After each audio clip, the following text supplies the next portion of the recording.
গ্রীষ্মের সন্ধ্যা। শীতলপুর গ্রামের জমিদার বাড়ির মোটা থামে ঠেস দিয়ে অদ্ভুত দৃষ্টিতে সামনের সরোবরের দিকে তাকিয়েছিলেন এক অপরূপা গ্রাম্যবধূ। আর সরোবরের জলে আলোড়ন তুলে ডুব সাঁতার কেটে বেড়াচ্ছেন জমিদারের অত্যন্ত প্রিয় কনিষ্ঠ ভ্রাতা চন্দ্রকান্ত রায়। আজ ভরা পূর্ণিমা, আকাশে মোমের থালার মতো চাঁদ, চন্দ্রপুলির মতো খণ্ড খণ্ড চন্দ্রকোষ ঝরে পড়ছে নিশাকারের দেহ থেকে। এই আলো বিবাহিত স্ত্রীলোকটির কঠিন মুখের সৌন্দর্য আরও বাড়িয়ে তুলেছে। ঝিরিঝিরি বাতাসে মৃদুমন্দ উড়ছে তার আধার কালো ঘন খোলা চুল। মায়াবী জ্যোৎস্নার রূপলি কণায় তার সর্বশরীরে অলংকার ঝলমল করছে। যুবতী স্ত্রীলোকটি আজ বিশেষ সাজে সজ্জিত, কারণ আজ জমিদার বাড়িতে অত্যন্ত খুশির দিন। আজ বিকেলে জমিদার সূর্যকান্ত রায়ের ভ্রাতা চন্দ্রকান্ত রায়ের বিবাহের কথা পাকা হয়েছে, তাই জমিদার গৃহে সকলেই আনন্দিত। সেই উদ্দেশ্যে তার এই বিশেষ সাজসজ্জা, কিন্তু তার মুখ দেখে মনে হয় না তিনি খুব একটা আনন্দিত। জমিদার বাড়ির অন্তঃপুরে চলছে আনন্দ উৎসব, কিন্তু সেই বিবাহিত নারী সেই আনন্দ উৎসবে সম্মিলিত হয়নি। আর হয়নি স্বয়ং চন্দ্রকান্ত রায়। আধার মননে দুই মানব মানবী একান্ত নির্জনে উপস্থিত হয়েছে সকলের চোখ এড়িয়ে। চন্দ্রকান্ত সন্ধ্যাহ্নিক শেষ করে ধীরে ধীরে উঠে এলো সিঁড়ির ওপর। হঠাৎ সিঁড়ির উপর নুপুরের ঋণিঝিনি শব্দে মুখ তুলে তাকালো সামনে। স্ত্রীলোকটি মলিন মুখে সিঁড়ি ভেঙে নামছে ধীর পদক্ষেপে। চন্দ্রকান্ত একটা গভীর দীর্ঘশ্বাস ফেলে শান্ত স্বরে বলল, আসতে এত বিলম্ব হলো যে? সম্পর্কের বাঁধনে আটকে পড়েছিলে বুঝি? স্ত্রীলোকটি কোনো উত্তর না দিয়ে সিঁড়ির উপর বসে উদাসীন দৃষ্টিতে তাকিয়ে রইল নক্ষত্র খচিত আকাশের দিকে। চন্দ্রকান্ত এসে বসল স্ত্রীলোকটির পাশে। তারপর তার মুখের দিকে তাকিয়ে বলে উঠল, চন্দ্রদেবের সৌন্দর্য এখন আর তোমার হৃদয় স্পর্শ করতে পারে না, তাই না? তাই তুমি ওই ক্ষুদ্রাতি ক্ষুদ্র নক্ষত্রদের দিকে তাকিয়ে রয়েছ। চন্দ্রদেবের সৌন্দর্য তো মুগ্ধ সবাই, কিন্তু ক্ষুদ্রাতি ক্ষুদ্র নক্ষত্রদের মধ্যেও যে সৌন্দর্য থাকে সেটা হয়তো সবাই দেখতে পায় না।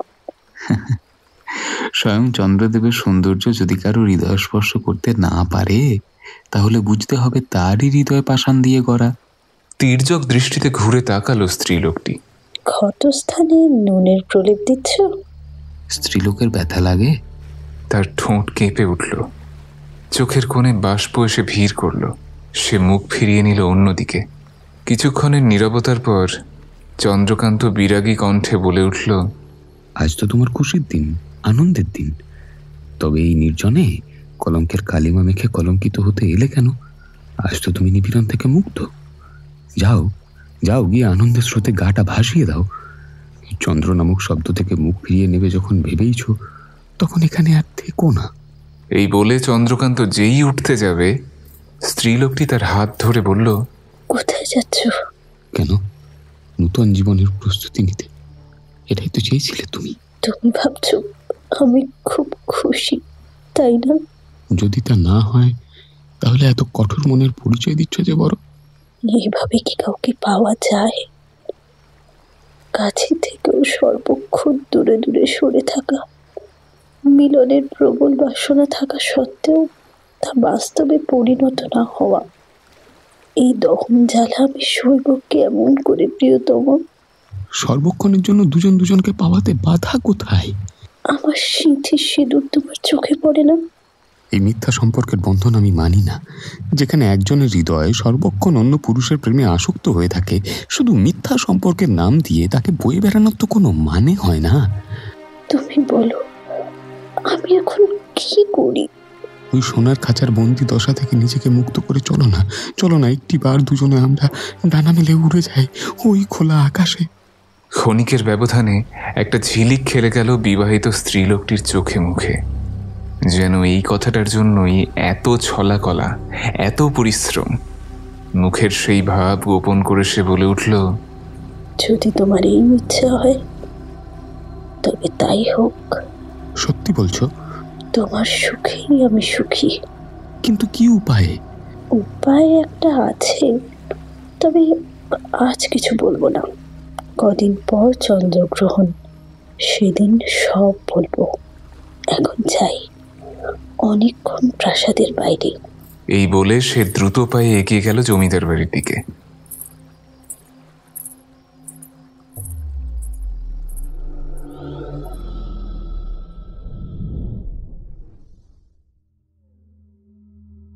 আজ শীতলপুর গ্রামে সন্ধ্যা থেকে সকলের মধ্যে খুব ব্যবস্থা লেগে রয়েছে, কারণ আর কিছুক্ষণ পরেই চন্দ্রগ্রহণ।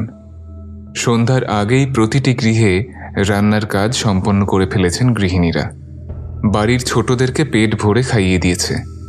গর্ভবতী মহিলাদের ঠাকুর ঘরে ঢুকিয়ে দরজা বাইরে থেকে বন্ধ করে দিয়েছে, কারণ চাঁদের গায়ে যখন গ্রহণ লাগে তখন সমস্ত জগৎ চরাচর নিমগ্ন হয় ঘোর অমানিসার আদিম অন্ধকারে। সেই অন্ধকারের আড়ালে জন্ম নেয় ভয়ঙ্কর থেকে ভয়ঙ্করতম অশুভ শক্তিরা। পৃথিবীর বুকে নিজেদের আধিপত্য স্থাপিত করার জন্য বিস্তার করে মায়াজালের। সেই সব অশুভ শক্তির প্রভাব পড়ে ছোট ছোট বাচ্চাদের উপর, আর প্রভাব পড়ে গর্ভবতী মহিলাদের গর্ভে থাকা ভ্রূণের উপর। তাই ঘরে ঘরে এই সাবধানতা। ব্যস্ততা পড়েছে শীতলপুরের জমিদার বাড়িতেও, তবে সে ব্যস্ততা চন্দ্রগ্রহণ সচক্ষে দেখার। ইতিমধ্যে একটা কালো ছায়া ধীরে ধীরে ঢেকে ফেলেছে চাঁদের একাংশ। জমিদার বাড়ির দাস দাসী চাকর বাকর থেকে শুরু করে জমিদার সূর্যকান্ত রায় ও তার স্ত্রী শিবাঙ্গিনীও ঘর ছেড়ে বেরিয়ে এসেছেন ফাঁকা জায়গায় এই অলৌকিক দৃশ্যের সাক্ষী হতে। এই দৃশ্য দেখতে যখন সকলে মশগুল হয়ে পড়ল, সেই সুযোগে দুজন দেহধারী ধীরে ধীরে ভেতর থেকে বেরিয়ে অগ্রসর হলো জমিদার বাড়ির পিছন দিকে। হঠাৎ একটা দাসীর সেই দৃশ্য চোখে পড়ল। দাসীর মনে স্বভাবতই সন্দেহ জাগল। দাসী কাউকে কিছু না বলে পিছু নিল তাদের। দাসী দেখল আগে আগে একটা স্ত্রীলোক চলেছে, আর তার পিছনে পিছনে চলেছে একটা পুরুষ। স্ত্রীলোকটার আগা পাঁচতলা ঘোমটা দেওয়া, কিন্তু পুরুষটিকে চিনতে পারল দাসী। এ তাদের সকলের প্রিয় ছোট দাদাবাবু চন্দ্রকান্ত রায়। সেই দৃশ্য দাসীর মনে কৌতূহল দ্বিগুণ করে তুলল। তাদের এত প্রিয় ছোট দাদাবাবুর এ কি অধঃপতন! দাসী দেখল তারা দুজনে গিয়ে লুকালো জমিদার বাড়ির পিছনে একটা মোটা থামের আড়ালে। দাসী পা টিপে টিপে এগিয়ে গেল সেদিকে। মৃদু কথাবার্তার শব্দ ভেসে আসছে সেদিক থেকে, তবে সে শব্দ এতই ক্ষীণ যে দাসী কিছুই বুঝতে পারল না। দাসী কৌতূহলবশত আরও কিছুটা এগিয়ে গিয়ে কান পাতল। একটা খুব পরিচিত স্ত্রী কণ্ঠে ভেসে আসছে কথা। সে ফিসফিসিয়ে বলছে, শোনো, যা বললাম সব মনে আছে তো? কিছুক্ষণের মধ্যে কিন্তু চাঁদ সম্পূর্ণ চাপা পড়বে। তার আগেই তোমাকে কাজ সম্পন্ন করতে হবে। ভেবো না, ভেবো না, ভেবো না, তুমি কিচ্ছুটি ভেবো না। আমি তোমাকে পাওয়ার জন্য সহস্র জনম ধরে এই কাজ নির্দ্বিধায় করে যেতে প্রস্তুত। তবে আর দেরি নয় প্রিয়তম, আমি প্রতীক্ষায় রইব। আচ্ছা, আমি এখন যাই, কেউ দেখে ফেললে বিপদ ঘটবে। দাসী দেখল মোটা থামের আড়াল থেকে বেরিয়ে এলো তার ভীষণ পরিচিত একটা স্ত্রীলোক। দাসী আরও কিছুটা অন্ধকার মতো জায়গায় নিজেকে সরিয়ে নিয়ে গেল, যাতে সেই স্ত্রীলোকটির চোখে না পড়ে। স্ত্রীলোকটি সম্পূর্ণ অদৃশ্য হতে থামের আড়াল থেকে বেরিয়ে এলো চন্দ্রকান্ত রায়। তারপর আকাশের অর্ধনগ্ন চন্দ্রিমার দিকে দৃষ্টি নিক্ষেপ করল। নিজের অজান্তেই চোয়াল কঠিন হয়ে উঠল তার। তারপর দৃঢ় প্রতিপদ হয়ে অগ্রসর হল গৃহে অধিষ্ঠিত দেবতা নৃসিংহদেবের মন্দিরের দিকে। দাসীও নিঃশব্দে অনুসরণ করল তাকে। চন্দ্রকান্ত মন্দিরের সামনে পৌঁছে পাঞ্জাবির পকেট থেকে চাবি বের করে মন্দিরের দরজা খুলল। গর্ভগৃহের ভেতরে একটা পাথুরে নগ্ন কৃষ্ণ অন্ধকার উদ্ভাসিত হলো তার সামনে। চন্দ্রকান্ত পিছনে একবার তাকিয়ে মিলিয়ে গেল গর্ভগৃহের মধ্যে। কিছুক্ষণের স্তব্ধতা, তারপর গর্ভগৃহের ভেতর জ্বলে উঠল একটা দেশলাই কাঠি। ধীরে ধীরে সেই দেশলাই কাঠি গিয়ে স্পর্শ করল নৃসিংহদেবের সামনের পঞ্চপ্রদীপের পঞ্চপাপড়ির ডগায়। এক নিমেষে অন্ধকার গিয়ে লুকোল মন্দিরের চার দেওয়ালের কোনায় কোনায়। দাসী দেখল চন্দ্রকান্ত নৃসিংহদেবের পাথরের মূর্তির সামনে প্রথমে এনে রাখল একটা পিতলের বিরাট পাত্র। পরবর্তীতে আনল ফল কাটার দুহাত উঁচু বটিটা। সেটা রাখল পাত্রের ঠিক সামনে। এমনভাবে সে বটিটা রাখল যাতে সেই বটিতে কিছু কাটলে সেই কাটা বস্তু গিয়ে পড়ে পাত্রের উপর। তারপর নিজের হাঁটু মুড়ে বসল বটির ডান পাশে। আকাশে চাঁদ প্রায় সম্পূর্ণ চাপা। চন্দ্রকান্ত একবার সেই দিকে আর একবার নৃসিংহদেবের পাথুরে মূর্তির দিকে তাকিয়ে দু হাত করমর্দনের ভঙ্গিতে কিছু একটা অস্ফুটে বলে উঠল। বোধহয় ক্ষমা প্রার্থনা করল। পরক্ষণেই দ্রুত গতিতে একটা হাত রাখল বটির মাথায়, আর একটা হাত রাখল বটির পাটে।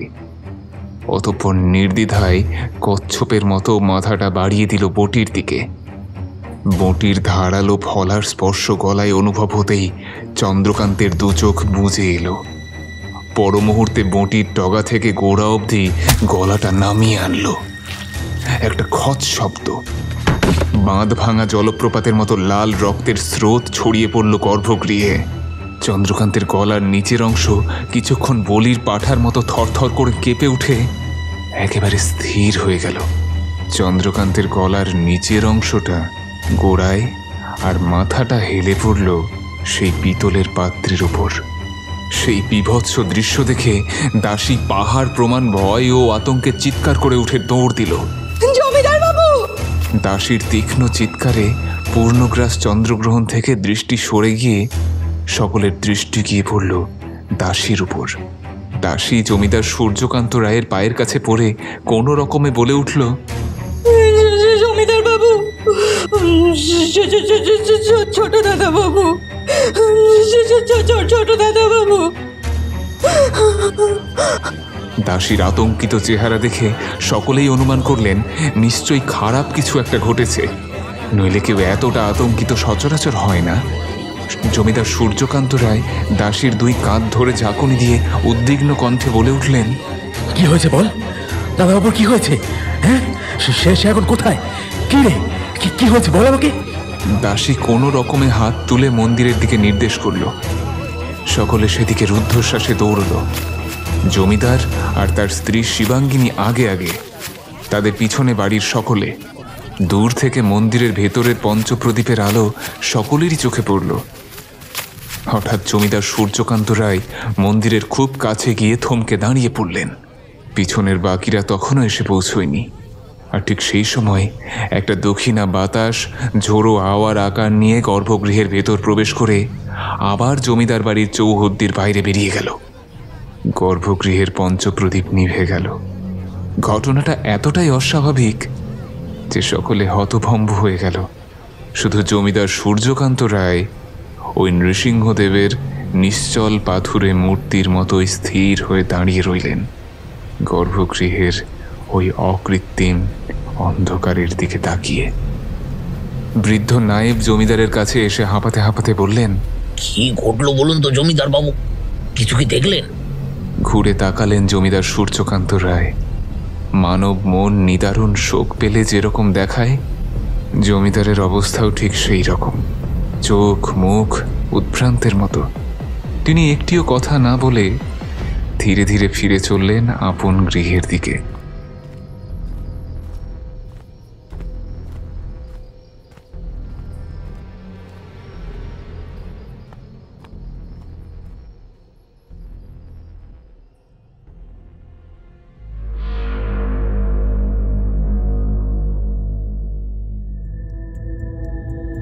আপনারা শুনছেন শ্মশান ওঝা সিরিজের চতুর্থ গল্প, লেখক সুজয় ভূঁইয়ার কলমে, কামরতি যুগল সাধনা।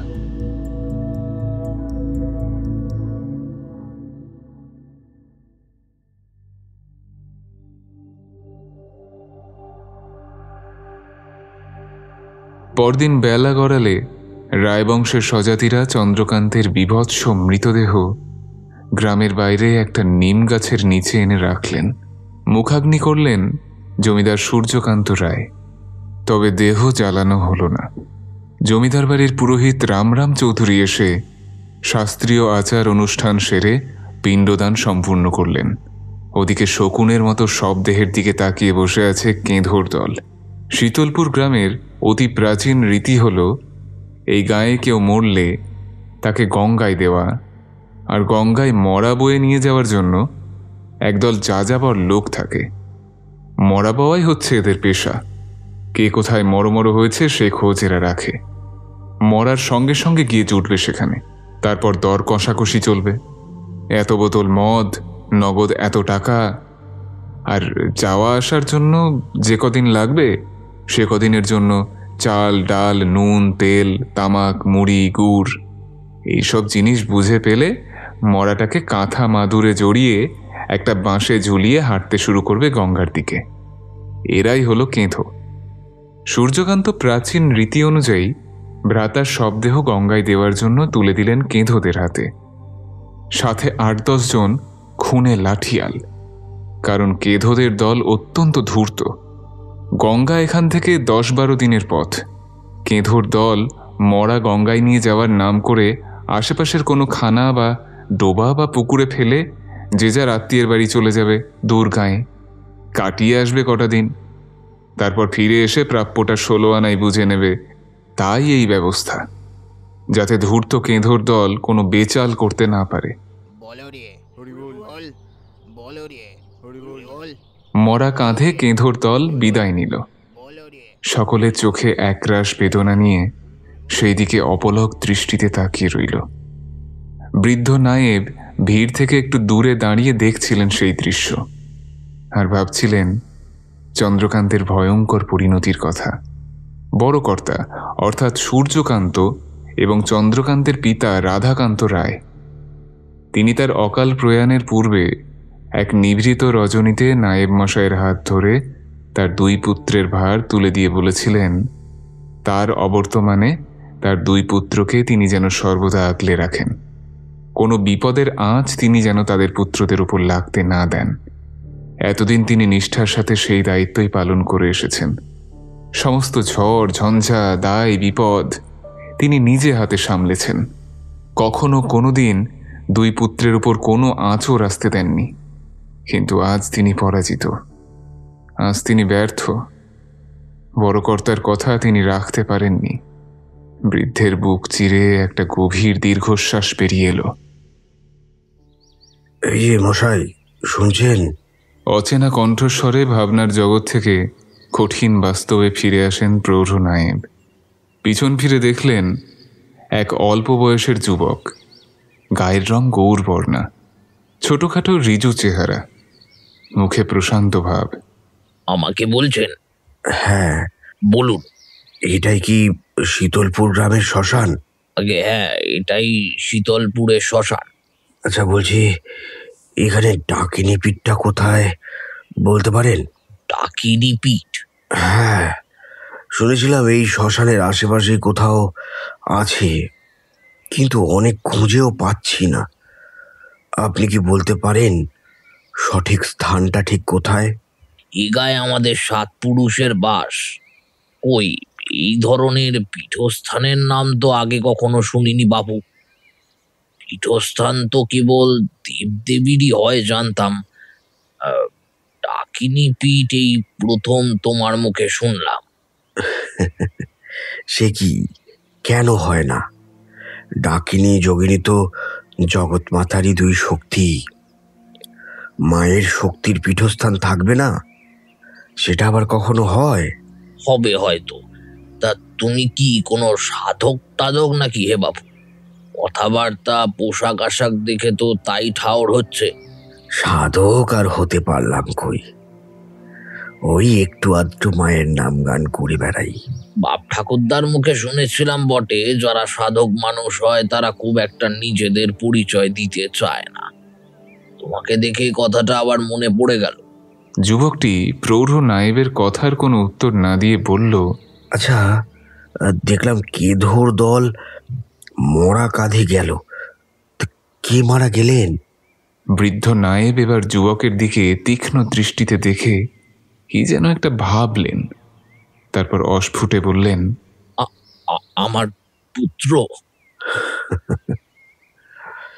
মশাই, শক্তি অর্জনের পর সেই শক্তিকে নিজের বশে রাখার বিদ্যে আগে রপ্ত করতে হয়, নইলে সেই শক্তি নিজের প্রভুর ধ্বংসের কারণ হয়ে দাঁড়ায়।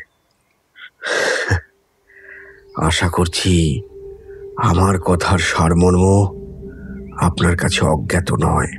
তা বাপু, নাম ধাম তো কিছুই বললে না। আগে আমার যে কোনো নাম নেই। সে কি, একটা মানুষের নাম থাকবে না, সেটা আবার কেমন কথা? আগে নাম গোত্র ত্যাগ করেই তো নিজের পিণ্ডদান নিজেই করেছি।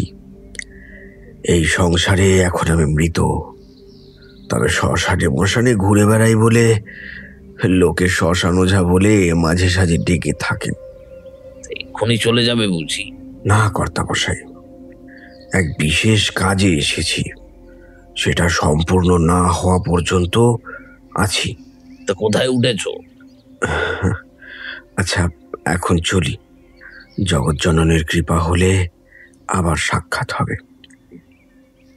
ও, আরেকটা কথা, আপনার বড় পুত্রকে বলবেন, যৌবনে যে মহৎ কর্ম তিনি করেছেন সেই কর্মের হিসাব মেটাতে সে আবার ফিরবে। তবে এবার সে ফিরবে অন্য রূপে, অন্যভাবে। আপনাদের অলক্ষ্যে ইতিমধ্যে জাল বিছিয়ে ফেলেছে, একটু সাবধানে থাকবেন। এই পর্যন্ত বলে যুবকটি বিদায় নিল। বৃদ্ধ নায়েব হতভম্বের মতো কিছুক্ষণ যুবকটি যেই পথ দিয়ে বিদায় নিল সেদিকে তাকিয়ে রইলেন, তারপর ফিরে চললেন গাঁয়ের পথে।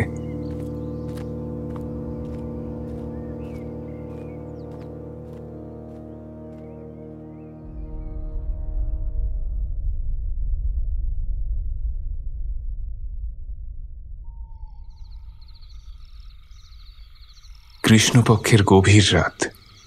জমিদার বাড়ির মন্ত্রণা কক্ষে 3 জন এসে উপস্থিত হয়েছেন। জমিদার সূর্যকান্ত রায়, বৃদ্ধ নায়েব, আর রয়েছেন পুরোহিত রাম চৌধুরী। জমিদার প্রথম কথা শুরু করলেন। পুরোহিত মশাই, বলছিলাম যে চন্দ্রকান্তের এই অস্বাভাবিক আত্মহত্যার কারণ কি হতে পারে? দেখুন জমিদার মশাই, আমরা সাধারণত স্থান, কাল, তিথি, নক্ষত্র মেনে চলি। এই ব্যাপারে আমি 2টি কথা বলবো। প্রথমত, আপনার ভ্রাতা অর্থাৎ চন্দ্রকান্ত যে তিথিতে আত্মহত্যা করেছে সেটা মোটেও ভালো কথা নয়। শাস্ত্রে আত্মহত্যা চরম পাপ। ঈশ্বর প্রদত্ত মানব শরীর নষ্ট করার অধিকার কারো নেই। শাস্ত্রে উল্লেখ আছে, পূর্ণগ্রাস চন্দ্রগ্রহণে যে অধম নিজের আত্মবলিদান দেয় তার চরম দুরবস্থার কথা। সেই আত্মার ভয়ঙ্কর ত্রিপাত দোষ প্রাপ্ত হয়। আর দ্বিতীয়ত, যে স্থানে আত্মহত্যা করেছে তাতে এই জমিদার বাড়ির বিপদ বেড়ে দ্বিগুণ হয়ে দাঁড়িয়েছে। বিপদ দ্বিগুণ? এই কথা কেন বলছেন পুরোহিত মশাই? দেখুন নায়েব মশাই, প্রতিটা কুল রক্ষা করেন গৃহে অবস্থিত কুলদেবতা বা দেবী। এই জমিদার বাড়ির কুলদেব হলেন নৃসিংহদেব। এই জমিদার বাড়ির কুলদেবের অর্থাৎ নৃসিংহদেবের পূজা করা হয় বৈষ্ণব আচারে। সেই স্থান যদি নরবলির রক্তে সিক্ত হয়ে ওঠে তবে সেই স্থান অপবিত্র হয়ে যায়। সেই স্থানে আর দৈবী শক্তি বাস করে না। এখন আপনাদের কুল অরক্ষিত। আচ্ছা পুরোহিত মশাই, চন্দ্রকান্ত আত্মহত্যা করলই বা কেন? আর আত্মহত্যা করলো গর্ভগৃহের ভিতর। ব্যাপারটা কেমন অস্বাভাবিক নয়? আর মৃত্যুর ধরনটা, ও আমার এখনো ভাবলেই একেবারে গায়ে কাঁটা দিয়ে উঠছে। দেখুন নায়েব মশাই, আপনার প্রথম প্রশ্নের উত্তর আমার কাছে নেই, তবে বাকি যে 2টি প্রশ্ন তার উত্তর আমি অনুমান করতে পারি মাত্র। দেখুন, পূর্ণগ্রাস চন্দ্রগ্রহণ মোটেও শুভ তিথি নয়। যখন চাঁদের গায়ে গ্রহণ লাগে তখন সমস্ত বিশ্ব চরাচরে নেমে আসে ঘোর অমানিসা। আধার বলয়ে পুষ্ট হয় অশুভের বীজ। আমি যতদূর জানি তন্ত্রশাস্ত্রে এই তিথি অত্যন্ত প্রশস্ত। এই তিথিতে তন্ত্র সাধকরা রাতের গহীনে সেসব অশুভ কূট বীজ নিজের অধীনস্থ করে মত্ত হয়ে ওঠে ভয়ঙ্কর থেকে ভয়ঙ্করতম সাধনায়। কেউ কেউ সাধনা করে পরম ব্রহ্মের আর নিকটগামী হওয়ার জন্য, আবার কেউ কেউ সাধনা করে নিগুড় অলৌকিক শক্তি প্রাপ্তির আশায়, যে শক্তি মনুষ্য জীবনে ঘনিয়ে আনতে পারে অমাবস্যার কালো ছায়া। জমিদার মশাই, এ তন্ত্রক্রিয়া না হয়ে যায় না। আমার মনে হয় এ বাড়ির উপরে কেউ খুব উচ্চ মার্গের তন্ত্রক্রিয়ার প্রয়োগ করেছে। আপনাদের দৃষ্টির আড়ালে কেউ একজন রয়েছে যে এসব ঘটাচ্ছে। নইলে কোনো সুস্থ স্বাভাবিক মানুষ ওভাবে নিজের গলা বটির ফলায় কেটে ফেলতে পারে না। যদি না প্রচণ্ড উৎকণ্ঠা নিয়ে প্রশ্নতীর নিক্ষেপ করলেন জমিদার সূর্যকান্ত রায়। যদি না তার বুদ্ধি ভ্রষ্ট হয়ে থাকে, মাথার বিকার না ঘটে থাকে। জমিদার মশাই, এ অতি উচ্চ মার্গের তন্ত্রক্রিয়া, এ এমনই শক্তিশালী তন্ত্র যার মাধ্যমে একজন সুস্থ সবল মানুষের মাথার বিকার ঘটিয়ে তাকে দিয়ে তার নির্মম হত্যা করানো যায়। গৃহের অধিষ্ঠিত কুলদেবের যে দৈবী শক্তি পরিবারের সকল সদস্যকে অদৃশ্য রক্ষা কবচ হয়ে সদা সর্বদা রক্ষা করে, এই তন্ত্রের মাধ্যমে সেই শক্তিকে বন্ধন করে রাখা যায়। আপনাদের এমন কোন শত্রু আছে যে প্রতিশোধ নেবার জন্য এই গুহ্যতন্ত্রের প্রয়োগ করেছে? প্রথমে আপনার ভ্রাতা চন্দ্রকান্তের উপর সুপরিকল্পিতভাবে এই তন্ত্রের প্রয়োগ করে তার মাথার বিকার ঘটিয়ে তাকে গর্ভগৃহের ভিতরে আত্মহত্যা করতে বাধ্য করেছে, যাতে এই বাড়ির উপর থেকে কুলরক্ষাকারী কুলদেবের দৈবী শক্তির রক্ষা কবচটা সরে যায়, আর সেই সুযোগে ব্যবহার করে এই বাড়ির উপর নামিয়ে আনতে পারে মৃত্যুর কালো ছায়া। এ কি বলছেন পুরোহিত মশাই? এ তো গভীর ষড়যন্ত্রের ফাঁদ বোনা হয়েছে। কিন্তু কে সেই পাষণ্ড যে এই মৃত্যু খেলায় মত্ত হয়ে উঠেছে? সেটা তো বলবেন জমিদার বাবু। এই বলে বৃদ্ধ পুরোহিত জমিদারের মুখের দিকে তাকিয়ে প্রশ্ন করলেন, জমিদার বাবু, মনে করে দেখুন তো, এমন কি কেউ আছে যে এই কাজ করতে পারে? আপনি সঠিক কথাই বলেছেন, এ কোনো পুরনো শত্রুর কাজ। তবে এই বিষয়ে কিছু মন্তব্য করার আগে আমি একবার সেই দাসীর সাথে কথা বলতে চাই যে এই ঘটনার সচক্ষে দেখেছিল। জমিদারের কথা শেষ হওয়া মাত্র বৃদ্ধ পুরোহিতের মুখ গম্ভীর হয়ে উঠল, যেন তার পঞ্চ ইন্দ্রিয়ের ওপারে অস্বাভাবিক বা অতিলৌকিক কিছু ধরা পড়েছে। বৃদ্ধ পুরোহিতের সেই ভাব দেখে জমিদার আর নায়েব জিজ্ঞাসু দৃষ্টিতে তাকিয়ে রইলেন পুরোহিতের মুখের দিকে। পুরোহিতের ইন্দ্রিয়ে যে জিনিস ধরা পড়েছে সেটাই ইশারায় বোঝালেন। জমিদার আর প্রবীণ নায়েব কিছুক্ষণ চুপচাপ বসে রইলেন। তাদের ইন্দ্রিয়গুলো সজাগ হয়ে ওঠা মাত্র তাদের নাসিকায় ভেসে এলো ধূপ আর রজনীগন্ধার মিষ্টি সুবাস, যে সুবাস সচরাচর মৃত ব্যক্তির শেষ শয্যা থেকে পাওয়া যায়। বৃদ্ধ পুরোহিত আতঙ্কিত স্বরে বলে উঠলেন, ওই সর্বনাশের খেলা শুরু হলো। আজকেই তো 3 দিন পূর্ণ হচ্ছে তার। আজকেই তো তার ঝেড়ে ওঠার দিন। জমিদার সূর্যকান্ত রায় একটা গভীর দীর্ঘশ্বাস ফেলে চেয়ার থেকে উঠে গিয়ে দাঁড়ালেন মন্ত্রণা কক্ষের জানালার সামনে। রাত্রির আকাশ যেন কাঁদছে। বাতাসে কান পাতলে শোনা যায় তার সন্তান সমভ্রাতার মৃত্যু যন্ত্রণার হাহাকার। তিনি জানেন তার কর্মফলেই তার ভ্রাতার এই পরিণতি। হিংসার পথ তিনি অবলম্বন করবেন কিনা স্থির করছিলেন, কিন্তু প্রকৃতির বিচার যদি হয় প্রতিশোধের বদলে প্রতিশোধ, তবে তিনিও নেবেন প্রতিশোধ। যে বা যারা তার ভ্রাতার মৃত্যুর জন্য দায়ী ক্ষমা করবেন না কাউকে। জমিদার সূর্যকান্তের চোয়াল কঠিন হয়ে উঠল। তিনি মনস্থির করলেন এই মৃত্যু খেলার শেষ দেখে তিনি ক্ষান্ত হবেন। তার জন্য তিনি সব কিছু করতে প্রস্তুত। জমিদার কিছু বলার উদ্দেশ্যে জানালার দিকে মুখ ফেরাতে যাচ্ছিলেন, এমন সময় একটা দৃশ্য তার চোখে পড়তেই সেখানে আবার দাঁড়িয়ে গেলেন। কিছুক্ষণ সেদিকে তাকিয়ে রইলেন অপলক দৃষ্টিতে। তারপর নায়েব মশাইকে উদ্দেশ্য করে বললেন, নায়েব মশাই, এদিকে একবার আসুন তো। নায়েব আর পুরোহিত গিয়ে দাঁড়ালো জমিদারের পিছনে। জমিদার তর্জনী নির্দেশ করে জমিদার বাড়ির পিছনে চন্দ্রকান্তের প্রিয় সরোবরে বাঁধানো ঘাটের দিকে দেখালো। পুরোহিত আর নায়েব সেদিকে তাকিয়ে দেখলেন বাঁধানো ঘাটের উপর জ্বলছে একটা লণ্ঠন। লণ্ঠনের ক্ষীণ আলোয় তারা দেখতে পেলেন ঘাটের ওপর দাঁড়িয়ে আছে একজন মহিষী, দৃষ্টি সরোবরের আধার কালো জলের দিকে। বৃদ্ধ পুরোহিতের বুকের ভেতর বিপদের ঘণ্টা বেজে উঠল। তিনি কিছু একটা অনুমান করে বলে উঠলেন, জমিদার বাবু, এখনই চলুন, নইলে অঘটন ঘটে যাবে। বৃদ্ধ পুরোহিতের কথায় তিনজন মন্ত্রণা কক্ষ ছেড়ে দৌড় লাগালেন। জমিদারের বাড়ি থেকে বেরিয়ে দৌড়তে দৌড়তে পিছনের দিকে তারা দেখলেন গভীর নিশীথে নীরব একাকী শূন্য আলো মেলে চেয়ে আছে লণ্ঠনখানি। পুরো ঘাট ফাঁকা, ঘাটের ওপর কোনো জনমনুষ্যী নেই। তিনজন গিয়ে দাঁড়ালেন ঘাটের ওপর। লণ্ঠনের মৃদু হলদেটে আলোয় তারা দেখলেন সরোবরের জলে একটা ক্ষীণ আলোড়ন খেলে বেড়াচ্ছে। দেখলে মনে হয় এইমাত্র কেউ যেন জলে ডুব দিয়েছে। তিনজন মুহ্যমানের মতো হয়ে দাঁড়িয়ে রইলেন, সকলেই নির্বাক, নিষ্কম্প। তাদের অগোচরে মহাকালের কালচক্র প্রবাহিত হতে লাগলো আপন গতিতে। হঠাৎ সরোবরের ঠিক মধ্যে থেকে বুড়বুড়ি উঠতে লাগলো। তিনজনে বিস্ময়ে দেখলেন বুড়বুড়ির ঠিক মধ্যে থেকে উঠে এলো একটা গোলাকৃতি কালো মতো কিছু।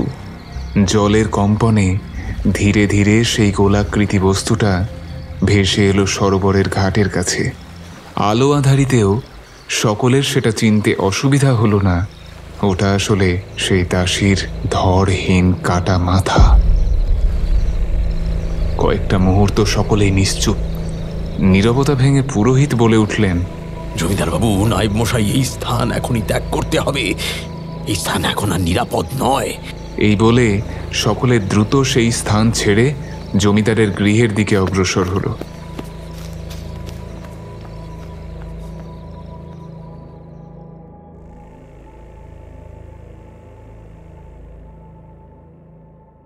পরদিন সরোবরের জল থেকে উদ্ধার হলো দাসীর কাটা মাথা। কিন্তু সরোবরের সমস্তটা তোলপাড় করে খুঁজেও জমিদারের লোক দাসীর দেহটা খুঁজে পেলেন না। সকলেই এই অস্বাভাবিক ঘটনার কিছু কুল কিনারা করতে পারলেন না। শেষমেশ পুরোহিত মহাশয় বললেন, জমিদার মশাই, দেহ যখন খুঁজে পাওয়া যায়নি তখন শুধুমাত্র মাথাটা চিতায় তোলার দরকার নেই। দাসীর মাথা পূর্বের জঙ্গলে পুঁতে দেওয়া হোক। জমিদার সেই মতো তার লোকজনদের আদেশ দিলেন, শোন, পুরোহিত মশাইয়ের কথা মতো দাসীর ধরহীন মাথা পূর্বের জঙ্গলে মাটি চাপা দিয়ায় তোরা এক্ষুনি। জমিদারের আদেশে সবাই বিদায় নিলে নায়েব বললেন, পুরোহিত মশাই, শীতলপুর গ্রামের শ্মশানের আশেপাশে কি ডাকিনী পীঠ আছে? আপনি জানেন সেসব কথা? ডাকিনী পীঠ? কেন বলুন তো? শ্মশান থেকে ফেরার সময় এক যুবকের সাথে সাক্ষাৎ হয়েছিল। দেখে মনে হলো সাধক মানুষ। সেই যুবকটি বলল এই শ্মশানের আশেপাশে কোথাও নাকি ডাকিনী পীঠ রয়েছে। তা বহুকাল পূর্বে পিতামহের মুখে শুনেছিলাম পূবের গভীর জঙ্গলের মধ্যে এক ডাকিনী পীঠ রয়েছে। তবে সেই স্থান অত্যন্ত গুপ্ত। সাধারণ মানুষের সেই স্থানের সন্ধান পাওয়া এক প্রকার অসম্ভব। জঙ্গলের অন্য স্থানের সঙ্গে এই ডাকিনী পীঠের মধ্যে আলাদা কোনো পার্থক্য নেই। একমাত্র বিষয়, কিছু লক্ষণ দ্বারা সেই স্থান চেনা যায়। সাধারণ মানুষ সেই সব লক্ষণ চিনতে পারবে না। পুরোহিত মশাই, এই জমিদার গৃহ আজ যে বিপদের মধ্যে রয়েছে, দৈহিক শক্তির প্রভাব পড়ে সেই বিপদ থেকে উদ্ধার পাওয়া সম্ভব নয়। এই বিপদ থেকে উদ্ধার পেতে দরকার একজন উচ্চ মার্গীয় সাধক। আমার মন বলছে ওই যুবকটি সেই মানুষ। সেই বিপদ থেকে জমিদার গৃহকে রক্ষা করতে পারবে। আমাদের এখনই সেই যুবকের সন্ধানে যাওয়া উচিত। হয়তো এখন গেলে ওই ডাকিনী পিঠেই তাকে পাওয়া যাবে। আমি জানি সেই স্থান কোথায়। বৃদ্ধ নায়েব আর পুরোহিত অবাক বিস্ময়ে তাকালেন জমিদারের দিকে। দেখুন, আপনারা দুজনেই আমার থেকে বয়সে অনেক প্রবীণ। আপনাদের কাছে আমি কিছুই লুকোবো না। সঠিক সময় এলে আপনারা সবই জানতে পারবেন। এসব কথা এখন থাক জমিদার বাবু। সব কথা সব জায়গায় বলা যায় না, এই কথা বোঝার বুদ্ধি আমাদের আছে।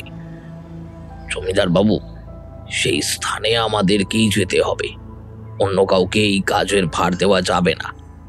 আপনি সেই স্থানের ঠিকানা যখন জানেন, তাহলে আপনি পথ দেখিয়ে আমাদের সেখানে নিয়ে যাবেন। হ্যাঁ, আপনি উচিত কথাই বলেছেন। এই কাজের গোপনীয়তা আবশ্যক।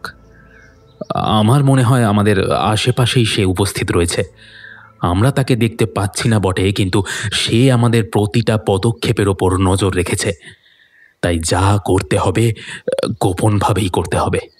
আচ্ছা বেশ, এই কথা যাতে গোপন থাকে আমি যথাসম্ভব প্রয়াস করব। আচ্ছা শুনুন, আমরা জঙ্গলে প্রবেশ করব নদীর পার হয়ে। অন্য জায়গা দিয়ে প্রবেশ করলে পথ হারাবার প্রবল সম্ভাবনা থাকবে। জঙ্গল অত্যন্ত গভীর। দিনের বেলাতেও সেই জঙ্গলে সূর্যের আলো প্রায় প্রবেশ করে না বললেই চলে।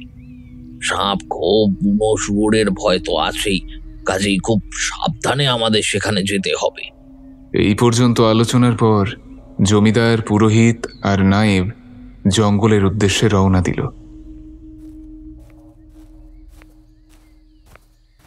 নদীর পার ধরে অতি কষ্টে ঘণ্টাখানেক হাঁটার পর তারা এসে পৌঁছায় একটা উঁচু ঢিপি মতো জায়গায়। একটু বিশ্রাম নেবার জন্য সকলেই সেই উঁচু ঢিবির মতো স্থানে উঠে দাঁড়ায়। এমন সময় পুরোহিত মশাই বলে ওঠেন, আরে ওটা কি? সকলে পুরোহিতের দৃষ্টি অনুসরণ করে দেখে খানিকটা দূরে নদীর পাশে একটা ফাঁকা মতো জায়গায় বাঁশের খুঁটে দেয়া খোলা বারান্দাওয়ালা একটা মাটির চালাঘর। বৃদ্ধ নায়েব বললেন, এই গভীর জঙ্গলে ও কার বাসস্থান? চলো তো গিয়ে দেখি। জমিদার একটা কিছু বলতে গিয়েও থমকে গেলেন। ততক্ষণে পুরোহিত আর নায়েব সেই দিকে কিছু দূর এগিয়ে গিয়েছেন। জমিদারও তাদের অনুসরণ করলেন। আরও কিছুটা যাওয়ার পর তাদের চোখে পড়ল সেই মাটির চালাঘরটা। তখনও তারা চালাঘরটা থেকে বেশ কিছুটা দূরে। সকলে দেখলেন চালাঘরের সামনে তাদের দিকে পিছন করে কে একজন বসে আছে। আরও কিছুটা এগিয়ে যাওয়ার পর বৃদ্ধ নায়েব বললেন, এই যে দেখছি সেই যুবকটি, কিন্তু চালাঘরটি দেখে তো মনে হচ্ছে বেশ পুরনো। জমিদার বললেন, হ্যাঁ নায়েব মশাই, ওটা আজ থেকে প্রায় 3-4 বছর আগেকার। আগের বার এসেও এটা দেখেছিলাম। সকলে গিয়ে পৌঁছল যুবকটির পিছনে। যুবকটি মুখ না ফিরিয়ে বলে উঠল, আসুন কর্তামশাই, আসতে একটু বেশি বিলম্ব করলেন। তুমি আগে থেকে জানতে আমি আসব? সবই মায়ের ইচ্ছে। এই বলে যুবকটি উঠে দাঁড়ালো তাদের সামনে। এটাই কি সেই ডাকিনী পিঠ? না কর্তা, ডাকিনী পিঠে এখন অন্য আরেকজন ডেরা বেঁধেছে। সেখানে এখন যাওয়া মানে স্বয়ং মৃত্যুকে আলিঙ্গন করা। সে কি? কে ডেরা বেঁধেছে? কে ডেরা বেঁধেছে তা আমিও জানি না। তাকে এখনো চোখে দেখিনি, তবে অনুমান করতে পারি। এইবার জমিদার প্রশ্ন করলেন, কে ডেরা বাঁধতে পারে আপনার ধারণা? যে আপনার ভ্রাতাকে আত্মহত্যা করতে বাধ্য করেছে। আপনার ভ্রাতার মৃত্যুর পর তাকে আবার ফিরিয়ে এনে আপনার গৃহে মৃত্যু লীলায় মত্ত হয়েছে। তুমি এত কিছু কেমন করে জানলে? দেখুন জমিদার মশাই, আমি কর্তামশাইকে আগেই বলেছি, শ্মশান আমার অত্যন্ত প্রিয় স্থান। বিভিন্ন জায়গার বিভিন্ন শ্মশানে ঘুরে বেড়ানো আমার একটা নেশা বলতে পারেন। সেই রকমই ঘুরতে ঘুরতে আপনাদের এই শ্মশানের সন্ধান পাই। যুবকটিকে থামিয়ে দিয়ে জমিদার বলে উঠলেন, এখানে শ্মশান কোথায়? এটা তো ডাকিনী পিঠ। ডাকিনী পীঠ তো বটেই, তবে এই স্থানগুলিকে শ্মশান ক্ষেত্র হিসাবে ব্যবহার করা হয়। লোকচক্ষুর আড়ালে গঙ্গা কিংবা নদীর তীরবর্তী স্থানে ঘন বনের মধ্যে বহু প্রাচীন শক্তিপীঠ, শৈবপীঠ অথবা ডাকিনী পীঠগুলির অবস্থান। তবে এই স্থানগুলি অত্যন্ত গুপ্ত। সাধারণ মানুষ এইসব স্থানের সন্ধান খুব একটা পায় না। বহু পূর্বে এইসব স্থান শ্মশান ক্ষেত্র হিসাবে ব্যবহার করা হতো। এইসব স্থান এখন কালের গর্ভে চাপা পড়ে গেছে। তবে এই স্থান চেনার বিশেষ কিছু লক্ষণ থাকে। আমি যখন এই জঙ্গলের মধ্যে ডাকিনী পীঠের সন্ধান পাই, তখন সেই বিশেষ লক্ষণ দ্বারা জঙ্গলের অত্যন্ত গভীরে সেই ডাকিনী পীঠ আবিষ্কার করি। কিন্তু সেখানে প্রবেশ করতে গিয়ে আমি এক ভীষণ বাধার সম্মুখীন হই। আমার শিক্ষা, আমার সাধনা, বোধ, বুদ্ধি, চেতনা আমাকে জানান দেয় সেই স্থান অত্যন্ত গুহ্য তন্ত্রবিদ্যার দ্বারা বন্ধন করা হয়েছে। সেই স্থানে অন্য কোনো ব্যক্তির প্রবেশাধিকার নিষেধ। আমি তখন সেই ডাকিনী পীঠের চারপাশে ঘুরে ঘুরে পর্যবেক্ষণ করে বুঝতে পারি সেখানে কিছু বিশেষ বিশেষ তন্ত্রক্রিয়া করা হয়েছে, যেগুলো সাধারণ মানুষের ক্ষতি করার জন্য প্রয়োগ করা হয়। আর একটা খুবই বড় এবং ভীষণই উচ্চমার্গের তন্ত্র সাধনার আবছা চিহ্ন চোখে পড়ে আমার। সেটা দেখার পরেই আমার মনে সন্দেহ জাগে, এখানে এমন একজন রয়েছে যে খুব বড় ষড়যন্ত্রের জাল বুনছে। তখনই আমি আপনাদের গ্রামের উদ্দেশ্যে রওনা দিই, কারণ প্রয়োগটা করা হয়েছিল পূর্ণগ্রাস চন্দ্রগ্রহণের দিন। সেই প্রয়োগে যদি কারোর ক্ষতি হয়, তাহলে পরের দিন সেটা নিশ্চয়ই জানা যাবে। আপনাদের গ্রামে গিয়ে আমার আশঙ্কায় সঠিক প্রমাণ হয়। শ্মশানে নায়েব মশাইয়ের সাথে কথা বলে আমার সমস্তটা পরিষ্কার হয়ে যায়। আমি নায়েব মশাইকে কিছু ইঙ্গিত দিয়ে আসি, যাতে তিনি আমার আসল স্বরূপ বুঝতে পারেন। বাকি কাজটা নায়েব মশাই সম্পূর্ণ করেছেন। পুরোহিত বললেন, আচ্ছা বাবা, তোমার নামটা তো জানা হলো না। নায়েব বলে উঠলেন, শ্মশান ওঝা। কি বাবা, সঠিক বললাম তো? নায়েবের কথায় শ্মশান ওঝা একটু মৃদু হাসল। পুরোহিত আবার বললেন, আচ্ছা বাবা, কি এমন বিশেষ সাধনার চিহ্ন তুমি দেখেছ, যেটা দেখে তোমার ধারণা বদ্ধমূল হয়েছে যে কেউ গভীর ষড়যন্ত্রের জাল বুনছে? মহাচিতা সাধনা। মহাচিতা সাধনা? হ্যাঁ পুরোহিত মশাই, মহাচিতা সাধনা। মহাচিতা সাধনা সাধকরা মূলত করে থাকে জন্ম মৃত্যুর রহস্য ভেদ করার জন্য। কি এমন এই চিতায় আছে যার জন্য ধনী গরিব নির্বিশেষে শেষ সময় সকলকেই এখানে আসতে হয়? যে চিতায় এসে মানবকুলের সমাপ্তি ঘটে, সেই রহস্য উন্মোচন করার জন্যই এই সাধনা করা হয়। এছাড়াও এই চিতার মাধ্যমে মানুষের শরীর পুড়ে প্রকৃতির মাঝে বিলীন হয়ে যায়। তাই সাধকরাও নিজেকে সাধনাময় অগ্নিতে পুড়িয়ে নিজের জীবদ্দশায় এই চিতায় বসে সাধনা করে। এই চিতাকেই মাধ্যম করে প্রকৃতিকে জানার চেষ্টা করে। প্রকৃতি থেকে অভূতপূর্ব ঊর্জা শুষে নিয়ে শীঘ্রই পরমাত্মার সাথে মিলিত হওয়ার পথ খুঁজে বের করে। কিন্তু বাবা, এই সাধনার তো কোনো খারাপ দিক পেলাম না। একজন সাধক পরমাত্মার সাথে মিলিত হতে চাইবে, এটাই তো স্বাভাবিক। পুরোহিত মশাই, আপনার কথা যুক্তিযুক্ত, কিন্তু এক জন্ম সাধনা করেই কি নিজের ইষ্টের দর্শন লাভ করা সম্ভব? আর যদি তা না হয়, তাহলে দুয়ে দুয়ে চার করলে এই সাধনার এক অন্য অর্থ দাঁড়ায়। আশা করি আপনি কিছুটা হলেও বুঝতে পারছেন। পুরোহিত একটা দীর্ঘশ্বাস ফেলে বললেন, আচ্ছা বাবা, তাহলে আমাদের এখন কি করণীয়? এখন আমার এটাই জানার যে জমিদার বাবুর অতীতে কি এমন ঘটেছিল যাতে এত বড় বিপদ ঘনিয়ে এসেছে। এই বলে শ্মশান ওঝা তাকালেন জমিদারের দিকে। বৃদ্ধ নায়েব বললেন, জমিদার বাবু, আর লুকিয়ে রাখবেন না, এবার সমস্তটা বলার সময় এসেছে। এখন না বললে হয়তো আর কিছুই করার থাকবে না। হ্যাঁ না মশাই, আমিও অনুভব করতে পারছি যে এখন না বললে হয়তো আর বলার সুযোগ কখনো আসবে না। জীবনের ওই ওই কলঙ্কিত অধ্যায় দিনের পর দিন নিজের মধ্যে লুকিয়ে রাখতে রাখতে আমিও এখন ক্লান্ত। এই বলে জমিদার সূর্যকান্ত রায় ধীরে ধীরে এগিয়ে গিয়ে একটা খাটিয়ার উপর বসলেন। তারপর বলতে শুরু করলেন, বাল্যকালে মা চলে যাওয়ার পর থেকে আমি ভীষণই একা হয়ে পড়ি। বাবার মৃত্যুর পর সেই একাকিত্ব আরও প্রবলভাবে আমাকে পেয়ে বসে। একমাত্র সঙ্গী বলতে ওই চন্দ্রকান্তই ছিল, যার সাথে সমস্ত কথা আমি ভাগ করে নিতে পারতাম। চন্দ্রকান্ত ছোট থেকেই ছিল শান্ত স্বভাবের, একা থাকতে বেশি পছন্দ করত। চন্দ্রকান্ত যত বড় হতে লাগলো ওর মধ্যে গোপনীয়তা ব্যাপারটা ভীষণভাবে চলে এলো। ফলে ধীরে ধীরে সেও দূরে সরে যেতে লাগলো। আমি একা ছিলাম আর আরও যেন একা হয়ে পড়লাম। একাকিত্ব ঘোচাতে আমি ক্রমে মদিরা পান শুরু করি। এমনও সময় গিয়েছে যে মদিরার প্রভাবে সারাদিন বেহুশ হয়েই থেকেছি। সেই সময় নায়েব মশাই অনেক বুঝিয়েছিলেন, কিন্তু মদিরার প্রভাবে মস্তিষ্কের বিকার ঘটেছিল। কোনো কথাই মস্তিষ্কে প্রবেশ করতো না আমার সেভাবে। তা প্রায় বছর 2-3 আগের কথা। তখনও আমার বিবাহ হয়নি। এক নিভৃত রজনীতে বসে সুরাপান করছি।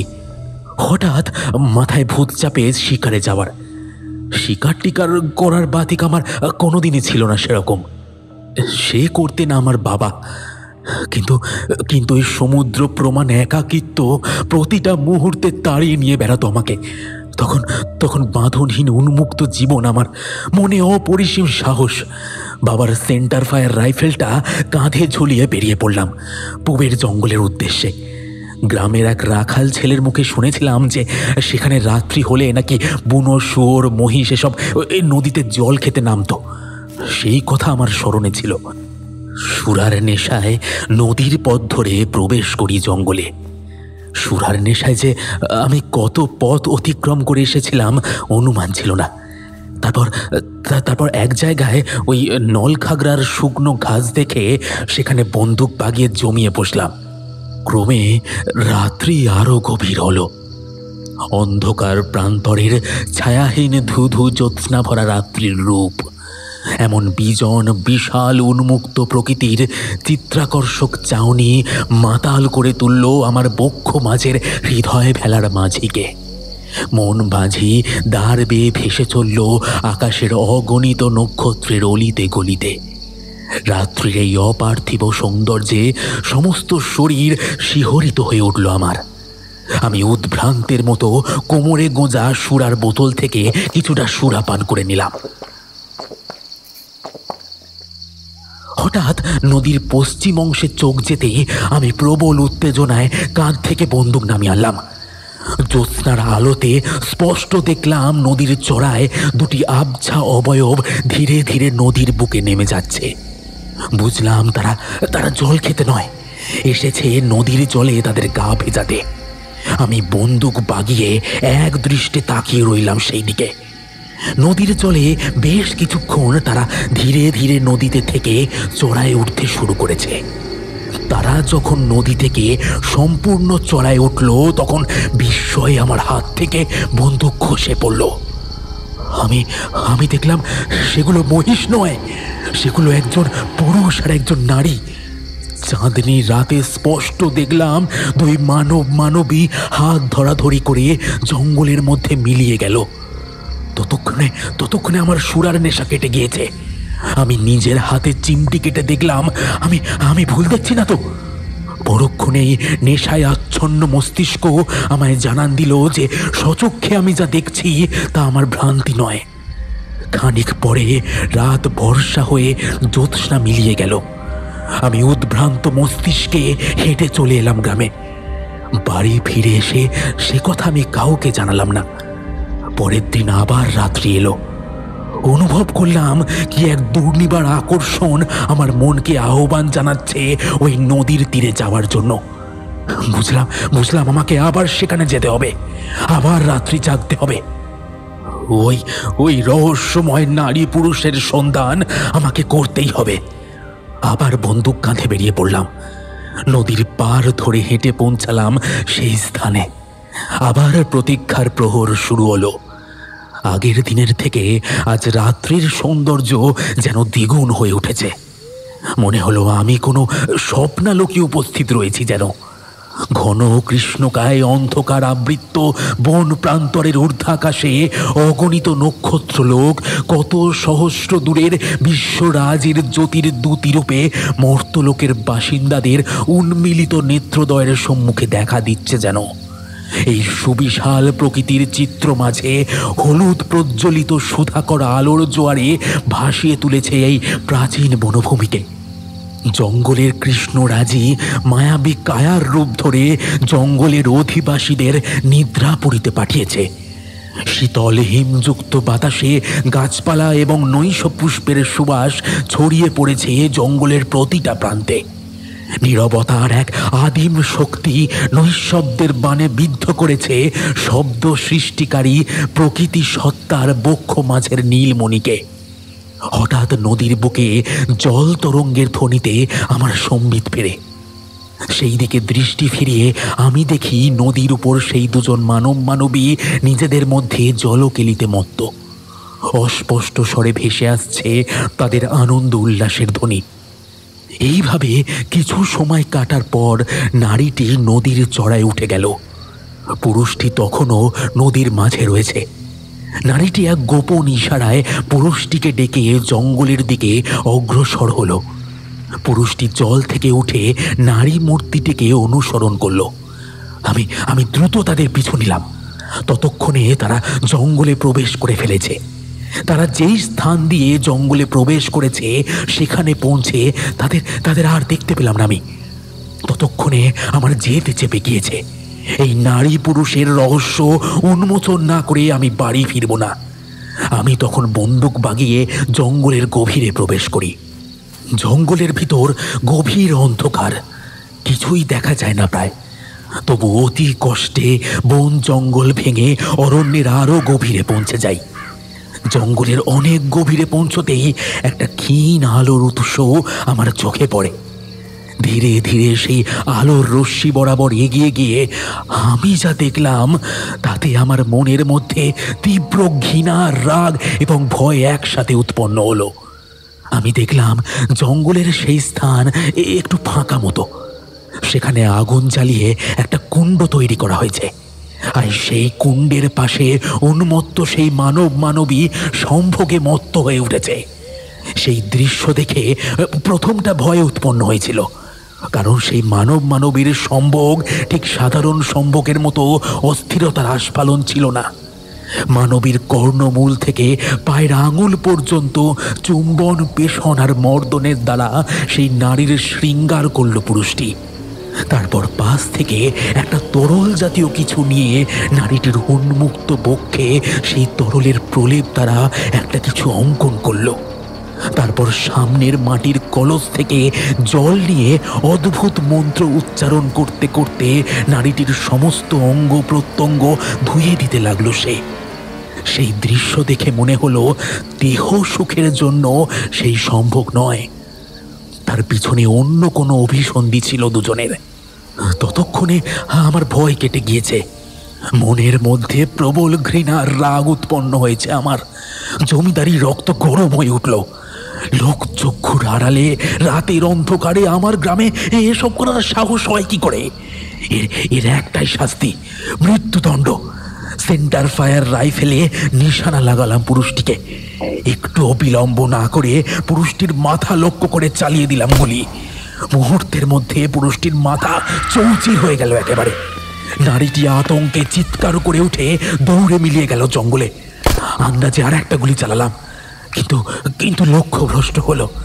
সাথে সাথেই নারীটির পিছু নিলাম, কিন্তু নদীর পার পর্যন্ত গিয়েও দেখা পেলাম না তার। নারীটির দেখা না পেয়ে আবার সেই স্থানে ফিরে আসি। তারপর পুরুষটির মৃতদেহ টেনে নিয়ে গিয়ে নিক্ষেপ করি নদীর জলে। তারপর বাড়ি ফিরে আসি আমি। এই ঘটনার পর প্রায় 7-8 দিন জঙ্গলে অনুসন্ধান চালাই, কারণ আমার সন্দেহ হয়েছিল ওই নারীটি জঙ্গলের মধ্যেই কোথাও লুকিয়ে আছে। কিন্তু নারীটির দেখা আমি আর পাইনি। তার পরিবর্তে এই চালা ঘরটি আবিষ্কার করেছিলাম। এখানে তাদের সংসার যাপনের চিহ্ন পেয়েছিলাম আমি। এই পর্যন্ত বলে জমিদার থামলেন। তারপর আবার বললেন, এতগুলো বছর কেটে গেছে এই ঘটনার, কই আর তো কিছু ঘটেনি ওই ঘটনাকে কেন্দ্র করে। কিন্তু কিন্তু হঠাৎ করে এখন এসব হচ্ছে কেন সেটাই বুঝতে পারছি না আমি। জমিদার মশাই, আপনি উন্মত্ত ভৈরবীর মহাসাধনায় বাধা দিয়েছেন। এতদিন পর্যন্ত যে আপনার গৃহ নিরাপদে ছিল তা আপনার পূর্বপুরুষের অশেষ কৃপা। কিন্তু এবার সে ফিরছে সম্পূর্ণ শক্তি অর্জন করে। এবার সে যে কোনো উপায়ে যে কোনোভাবে আপনার গৃহ শ্মশান ক্ষেত্র করে তুলবেই। সাধনা? সাধনা কোথায়? দুজনে তো সম্ভোগে লিপ্ত ছিল। জমিদার মশাই, চোখের সামনে যেটা দেখবেন সেটা সবসময় সত্যি নাও হতে পারে। তন্ত্র কিংবা বাউলের একদম শেষ সাধনা বলতে ভৈরবী চক্র সাধনা কিংবা রতি সাধনা বোঝায়। এটাকে ধরে ভোগ থেকে ত্যাগের পথে যাওয়া যায়। চক্র কিংবা লতা সাধনের সিদ্ধি মানে সাধক সর্বসিদ্ধ। এটা এতটাই ভয়ানক। তন্ত্রে কিংবা বাউলের সম্ভোগ সব থেকে বড় পবিত্র তত্ত্ব। এই সম্ভোগ সাধারণ নয়, অসাধারণ থেকে অনন্য সাধারণ। ভোগী থেকে ত্যাগী হবার প্রথম সোপান। এই সম্ভোগে ভৈরবীর দেহে অবস্থান করেন মহাশক্তিরা। এখানে সাধকের দেহ দেবীর ভোগ, আর তার ব্রহ্মত্ব আহুতি দেওয়া হয় যজ্ঞকুণ্ডে। সাধক সেই সাধিকাকে ভৈরবী জ্ঞানে কতটা সেবা দিতে পারেন এটাই আসল কথা। সম্ভোগকে মহাভারতের যুগ থেকে দেওয়া হয়েছে এক অনন্য মাত্রা। ঋষি দ্বৈপায়ন নিজের মায়ের মিলনের কাহিনী বর্ণনা করেছিলেন গণেশের কলমে। সম্ভোগকে ধরেই শিব কিংবা কৃষ্ণ দেখালেন মুক্তির পথ। একটা মদন দহন আর একটা মদন মোহন। মায়াতে পড়ে মহামায়ার সাথে খেলতে হবে বীর সাধিকাকে। এটাই তন্ত্র। কেমন হবে সেই ভৈরবী কিংবা মায়া? পুরুষকে বিমূঢ় করে দেওয়ার মতো সমস্ত উপকরণ যেন পুঞ্জীভূত থাকবে তার ডৌলে ডৌলে।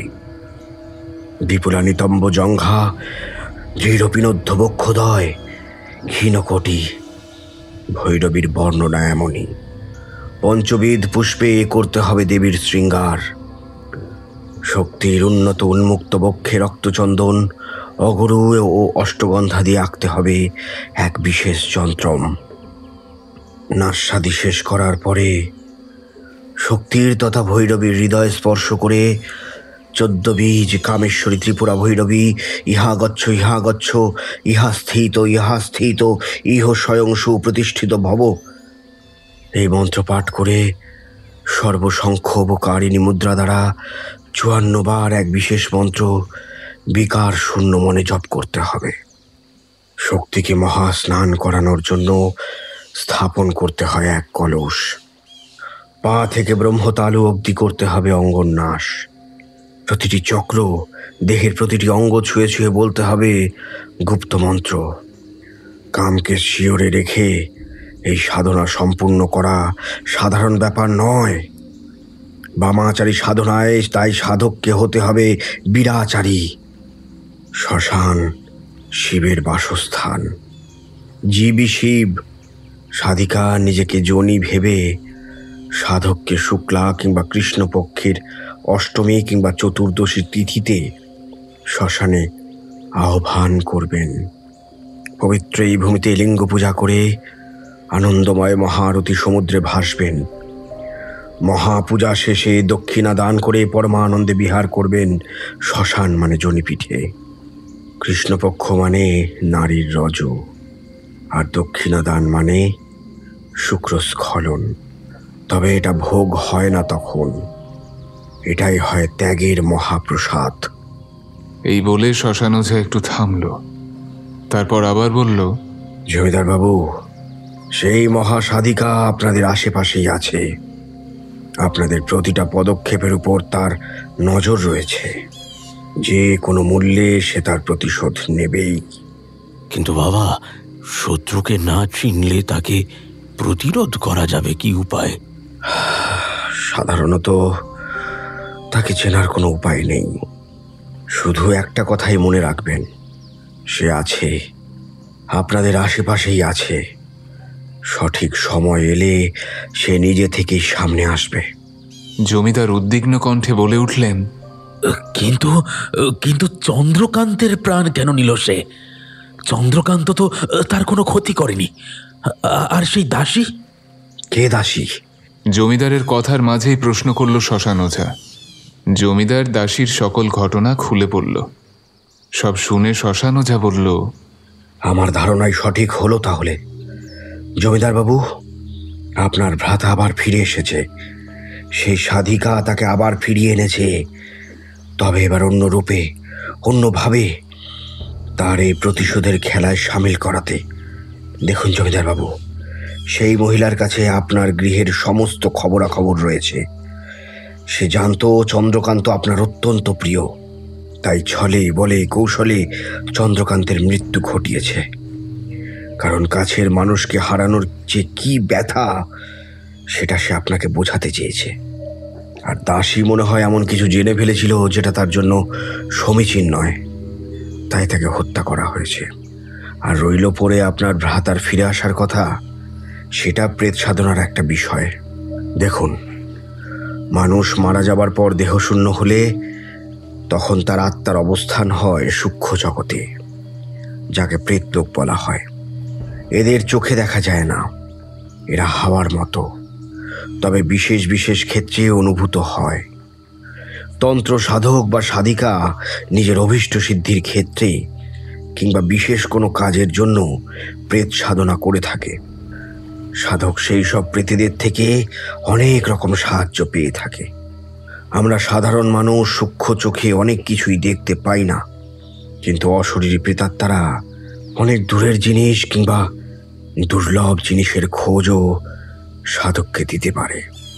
অনেক সময় অনেক বিষয়ে সাধককে সাবধান করে দিতে পারে। তন্ত্র সাধনার ক্ষেত্রে বিশেষ কিছু উপাচার প্রয়োজন হয়, সেগুলোর খোঁজ হয়তো সাধারণভাবে পাওয়া যায় না। তখন সেই প্রেত সাধককে সেই জিনিসের সন্ধান দিয়ে দেয়। সেই সাধিকা প্রেত সাধনা করে আপনার ভ্রাতাকে নিজের গোলাম করে রেখেছে। সেই সাধিকা এখন যা বলবে আপনার ভ্রাতা সেটাই করবে। এই অবধি বলে শ্মশান ওঝা একটা দীর্ঘশ্বাস ফেলল। তারপর অস্ফুটে বলে উঠল, সে মহিলা তান্ত্রিকের উদ্দেশ্য তো স্পষ্ট, সে তার অসমাপ্ত সাধনা সম্পূর্ণ করতে আসবেই। আপনারা এখন বাড়ি ফিরে যান। আগামী কৃষ্ণপক্ষের সপ্তমীর নিশাতে এখানে উপস্থিত হবেন। আর হ্যাঁ, জমিদার বাবুর আসার প্রয়োজন নেই, উনি নিজ গৃহেই থাকবেন। কেন? কৃষ্ণপক্ষের সপ্তমীতে এখানে কি এমন ঘটবে যে আমার এখানে আসা নিষেধ? হ্যাঁ, সেই মহান তান্ত্রিক সাধিকা নিজের অসমাপ্ত সাধনা সম্পূর্ণ করার জন্য তার সাধন সঙ্গীকে ফিরিয়ে আনার চেষ্টা করবে কালের গর্ভ থেকে। শ্মশান ওঝার কথা শুনে উপস্থিত তিনজনে বিস্তৃত দৃষ্টিতে তাকিয়ে রইলেন নলিকাটা শ্মশানের অধীশ্বর শ্মশান ওঝার দিকে। শ্মশান ওঝা একটু মৃদু হেসে বলল, বুঝলেন না তো? আচ্ছা, বুঝিয়ে বলছি। গীতাতে শ্রীকৃষ্ণ বলেছেন, সর্বভূতানি কৌন্তেয় প্রকৃতিং ইয়ান্তি মমিকম কল্পক্ষয়ে পুনস্তানে কল্পৌদৌ বিসৃজাম্যহম। অর্থাৎ কল্পের শেষে সব প্রাণী প্রকৃতিতে বিলীন হয়, আবার কল্প আরম্ভে পুনরায় তাদের সৃষ্টি হয়। আমাদের এই নশ্বর শরীর নষ্ট হয়ে যায় ঠিকই, কিন্তু আমাদের বোধ, আবেগ, অনুভূতি, প্রাণ শক্তি, আমাদের চিন্তা চেতনা, এগুলোর কোনো বিকৃতি হয় না। এগুলো কালের গর্ভে থেকে যায়, হারিয়ে যায়, কিন্তু নষ্ট হয় না। ছায়াপথ থেকে দুহাতে কুড়িয়ে নিতে হয় মৃত শামুকের খোলস। পঞ্চভূতে বন্দী আত্মা যেমন তার সদ্য ছেঁড়া দেহ জুড়বে বলে একদিন সেলাই সুতো আনার ছলে চাঁদের বুড়ির কাছে গিয়েছিল, সে আর ফেরেনি। কালচক্র তাকে গিলে খেয়েছিল। এদিকে বাক্সের ভেতর উদ্বায়ী ন্যাপথলিনের মতো চেতনা জেগে থাকে সারা রাত সারাদিন। বাইরে ফুটফুটে জ্যোৎস্না, এলোমেলো শক্তিদল ঘুরে যায় বাক্সের চারপাশে। কি সেই অমোঘ শক্তি যেটা কালচক্র থেকে খুঁজে আনতে হবে, যেটা সৃষ্টির জন্য আর গল্প শুরুর অপেক্ষা করবে না? সেই কৌশলটাই বাতলেছে তন্ত্রবিদ্যা, গুহ্য নিদ্রা বজ্রিনী কিংবা মহাহাকিনী শক্তির প্রয়োগ দ্বারা। যদিও আরেকটি বিদ্যাও আছে, সেটি মৃত সঞ্জীবনী মহাবিদ্যা। তবে এখন শুধু মহাহাকিনী আর গুহ্য নিদ্রা বজ্রিনীর কথাই বলবো। দুরকম ভাবেই সম্ভব। তার দেহ দাহ না হলে মহাহাকিনীর আহ্বান দ্বারা, নয়তো দেহ দাহ হয়ে গেলে অন্য কোনো মৃতদেহে মা গুহ্য নিদ্রাকে ডেকে সেই আত্মাকে আহুতি দেওয়া। এর ফলে সে নতুন দেহ পাবে, কিন্তু বোধ, চেতনা, চিন্তন সব সেই আগের মতোই থাকবে। যেন পুরনো প্রেম ফিরে এসেছে নতুন কারো ভিতর দিয়ে। কালের গর্ভহাত্রে অভীষ্ট চেতনা, ইচ্ছা, অনুভূতি খুঁজে এনে পরপারের ওপারে গিয়ে ছিনিয়ে আনবে কল্প থেকে প্রাণ। মায়া কল্প থেকে কায়াকল্পে করবেন প্রাণ সঞ্চার। সাধক তখন দেবী পটকে রক্ত কিংবা মৃতের রজ কিংবা শুক্র ব্যবহৃত কিছু দিয়ে অভিসিঞ্চিত করবে।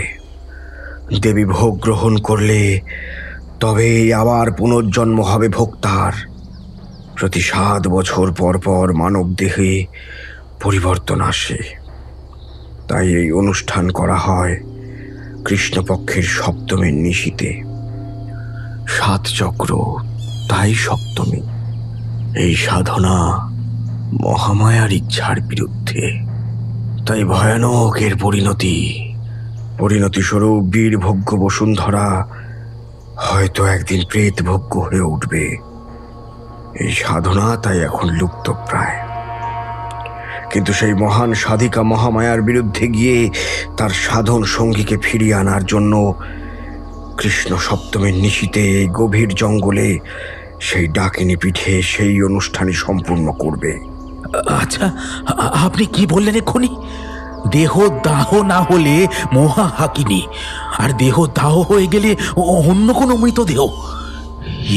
এর অর্থ তো একটাই, সেই তান্ত্রিক মহিলার একটা মৃতদেহ দরকার, তাই না? হ্যাঁ, আপনি সঠিক ধরেছেন। সেই মৃতদেহ কিন্তু আপনারও হতে পারে, তাই এই বিধিনিষেধ। শ্মশানুজার কথা শুনে সকলের মুখ শুকিয়ে গেল। এখন আপনারা ফিরে যান, আর যা বলেছি সব কথা স্মরণে রাখবেন। সকলে বিদায় নিল। শ্মশানুজাও গম্ভীর মুখে নদীর পথ ধরে হাঁটতে শুরু করলো। তাকে এখন অনেক দূরে যেতে হবে। নলিকাটার শ্মশান তাকে টানছে। অনেকগুলো দিন সে তার প্রিয় স্থান থেকে দূরে। তার আগে তাকে একবার একটি ব্যক্তির সাথে দেখা করতে হবে। তারপর শ্মশানে ফিরে মহাযুদ্ধের প্রস্তুতি নিতে হবে।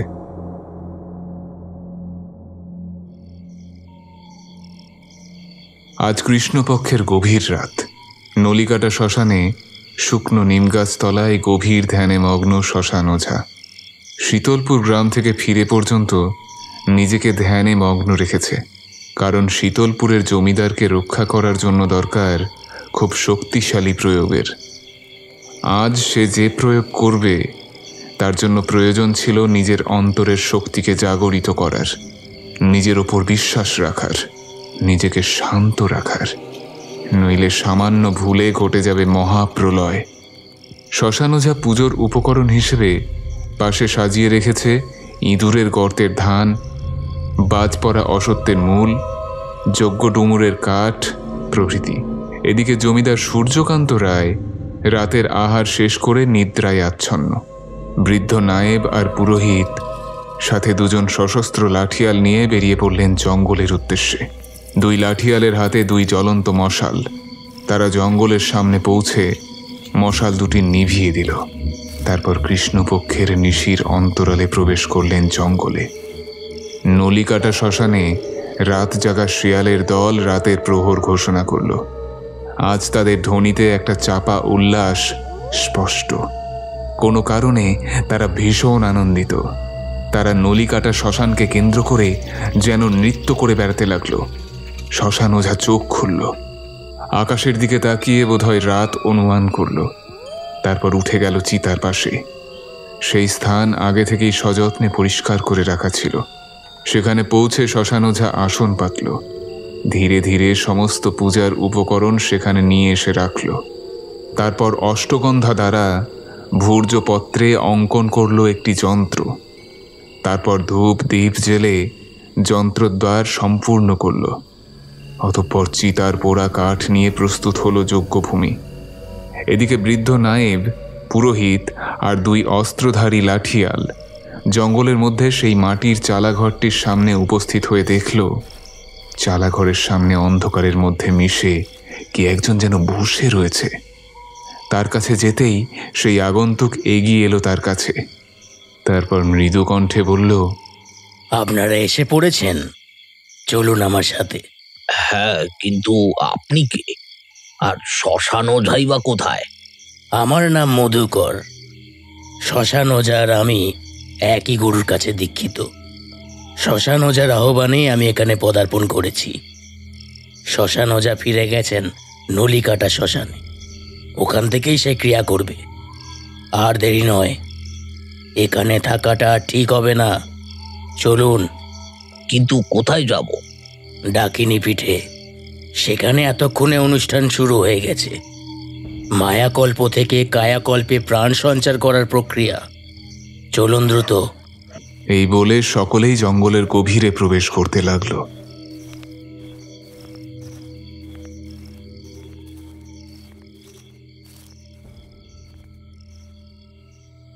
শ্মশান ওঝা নিত্যক্রিয়া সম্পূর্ণ করে উত্তরমুখী হয়ে বিনিয়োগ মন্ত্রপাঠের মাধ্যমে বিভিন্ন ন্যাস করতে শুরু করেছে। অশ্ব শ্মশানকালী মন্ত্রস্য ভূষরী চিত্রিবিচ্ছন্দ শ্মশানকালী দেবতা ঐং বীজং হ্রিং শক্তিং ক্লিং কীলকম মম সর্বভীষ্ট সিদ্ধায়ে জপে বিনিয়োগ। মধুকর সহ আরও 4 জন জঙ্গলের গভীরে প্রবেশ করতেই একটি অগ্নিশিখা তাদের নজরে আসে। সেই অগ্নিশিখা অনুসরণ করে সেখানে গিয়ে সকলে দেখলেন, জ্বলন্ত অগ্নিকুণ্ডের সামনে পদ্মাসনে আসীন সেই মহান তান্ত্রিক সাধিকা। পরনের সাদা শাড়ি, মাথার কেশ উন্মুক্ত। জ্বলন্ত অগ্নিকুণ্ডের আলোতে নারীটির দেহে ল্যাপা হলুদের আস্তরণ কারো চোখ এড়ল না। নারী মূর্তির মুখ থেকে বেরিয়ে আসছে ক্রোধিত রাজগোখরোর ফুসফুসানির ন্যায় হিসিসে মন্ত্র উচ্চারণ। ভাবয়ন চেতসং দেবী ত্রিনেত্রং চন্দ্রশেখরম বালার্ঘ কিরণ প্রখ্যাং সিন্দুরারোণ বিগ্রহম পদ্মঞ্চ দক্ষিণে পানৌ জপমালাঞ্চ পামকে। অপরদিকে শ্মশান ওঝা ঋষ্যদিন্যাস এবং করন্যাসের পর ধ্যান মন্ত্র আবৃত্তি শুরু করল। ও অঞ্জনাদ্রিনিভং দেবী শ্মশানুলয় বাসিনীং রক্তনেত্রাং মুক্তকেশিং সুক্তমাংসাতি ভৈরবম পিঙ্গাক্ষিং বামহস্তিং মদ্যপূর্ণং সমাংসকম সদ্যং কৃত্যং শিরোদক্ষ হস্তেন দোধিতং শিবম স্মিতবজ্রং সদা চাম্মাং চর্বং তৎপরম নানালঙ্কার ভূসঙ্গী নঙ্গাং মত্তং সদা সবৈয়। নলিকাটা শ্মশান যেন শ্মশান ওঝার মন্ত্রের উচ্চারণের সাথে সাথে ধীরে ধীরে জেগে উঠেছে। শিয়ালের দল রহরহ উল্লাসে চিৎকার করে উঠছে। শ্মশান ওঝার চারপাশ ঘিরে নৃত্য করছে ছায়া মানুষের দল। বাতাসে বাতাসে ফিসফিস করে শোনা যাচ্ছে যেন কার আগমন বার্তা। শ্মশান ওঝার এক একটা পুজোর সমাপনান্তে নলিকাটা শ্মশানের অরণ্য শৈলী চঞ্চল হয়ে উঠছে।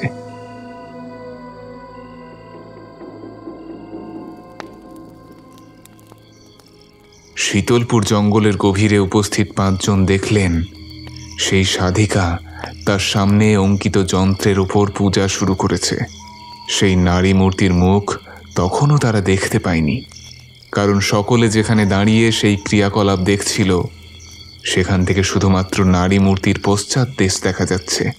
এবার সকলেই হতবাক হয়ে গেলেন নারী মূর্তির মন্ত্রোচ্চারণ শুনে। ওম শ্রীং ক্লিং হিং ত্রিপুরেশ্বর্যকান্তং আকর্ষে আকর্ষে স্বাহা। ওম শ্রীং ক্লিং হিং ত্রিপুরেশ্বর্যকান্তং আকর্ষে আকর্ষে স্বাহা।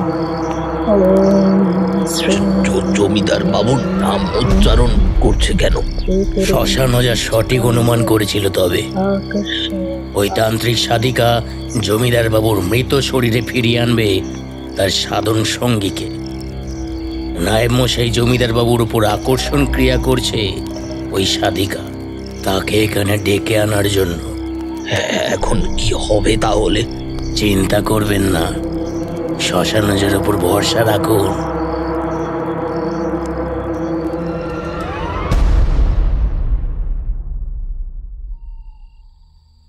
অন্যদিকে শ্মশান ওঝা বিধান অনুযায়ী ধ্যান ও মানস পুজো শেষ করে, পীঠ পুজো করে, অপরাপর ন্যাস ও ষোড়শ ন্যাস, ঋষ্যদী ন্যাস শেষ করে খোদিত যন্ত্রে ঘৃত মাখিয়ে দুগ্ধ মিশ্রিত জলধারা দিয়ে যন্ত্রকে স্নান করিয়ে পরিষ্কার বস্ত্র দ্বারা মুছে পুজো শুরু করল। যন্ত্র পূজা শেষ করে অষ্টদল পদ্মের মাঝে আবরণ পূজা শুরু করল। ওম ব্রহ্মঞ্চ নমঃ, ওম মহেশ্বর্যৈ নমঃ, ওম কৌমার্যৈ নমঃ, ওম বৈষ্ণব নমঃ, ওম বরাহৈর্য নমঃ, ওম ইন্দ্রনৈর্য নমঃ, ওম চামুণ্ডাবৈ নমঃ, ওম মহালক্ষ্মীমজ্জয় নমঃ। এরপর অষ্টদল পদ্মের বাহিরে পূজা শুরু করল।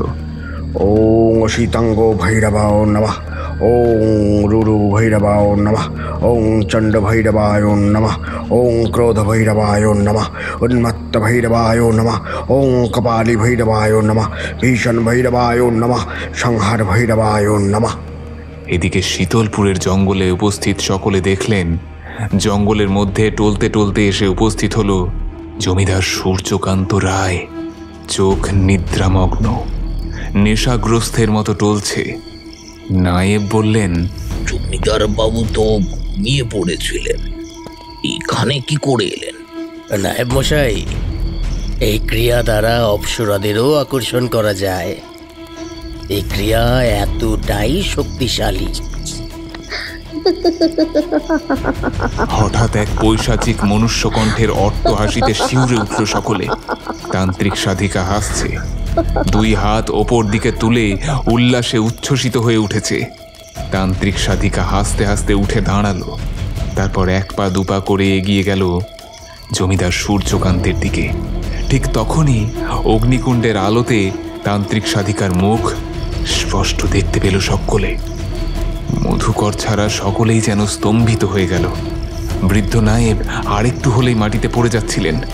মধুকর বলল, আমি বুঝতে পারছি আপনাদের সকলের হঠাৎ ভাব পরিবর্তনের কারণ। ওই তান্ত্রিক সাধিকা আর কেউ নন, আপনাদের জমিদারের স্ত্রী, তাই না? বৃদ্ধ নায়েব কাঁপা কাঁপা গলায় অতি কষ্টে বললেন, কিন্তু কিন্তু এও সম্ভব? শেষমেশ কিনা জমিদার গিন্নি? আমি তো এখনো বিশ্বাস করতে পারছি না। নায়েব মশাই, উনি এখন আর জমিদার গিন্নি নন। জমিদার গিন্নি অনেক দিন আগেই ওই শরীর ত্যাগ করেছেন। বলা ভালো, তাকে শরীর ছাড়তে বাধ্য করেছে ওই তান্ত্রিক সাধিকা। এখন নিশ্চয়ই বুঝতে পারছেন কেন সে মহাচিতা সাধনায় বসেছিল। ওই জন্ম মৃত্যুর রহস্য এখন তার হাতের মুঠোয়। ওই মহিলা করতে পারে না হেন কোনো কাজ নেই। বৃদ্ধ নায়েব এবার ভেঙে পড়লেন। সব শেষ হয়ে গেল, সব শেষ হয়ে গেল, আর কিচ্ছু কিচ্ছু অবশিষ্ট রইল না। বড় কর্তা, আমি আপনার কথা রাখতে পারলাম না। আমি আপনার দুই ছেলেকে রক্ষা করতে ব্যর্থ হয়েছি। লক্ষ্মী প্রতিমার মতো মেয়েটাকে ছাড়লো না ওই পিশাচি। কর্তামশাই, আমি বুঝতে পারছি আপনার মনের অবস্থা, কিন্তু কি করবেন বলুন? কর্মফল যে সকলকেই ভোগ করতে হয়। জমিদার বাবু যে পাপ করেছিলেন তারই কৃতকর্মের ফল আজ তিনি পাচ্ছেন। তবে চিন্তা করবেন না, এবার ওই তান্ত্রিক সাধিকার পাপের ঘোড়া পূর্ণ হয়েছে। এবার তার কর্মফল ভোগ করার সময় এসেছে। অপরদিকে শ্মশান ওঝা 10 দিকপাল বজ্রাদি অস্ত্র পুষ্পাঞ্জলি প্রদান করে বলিদান সম্পূর্ণ করে দেবীকে আমিষ ভোগ নিবেদন করে 100 হোম সমাপ্ত করে জপ করতে শুরু করেছে।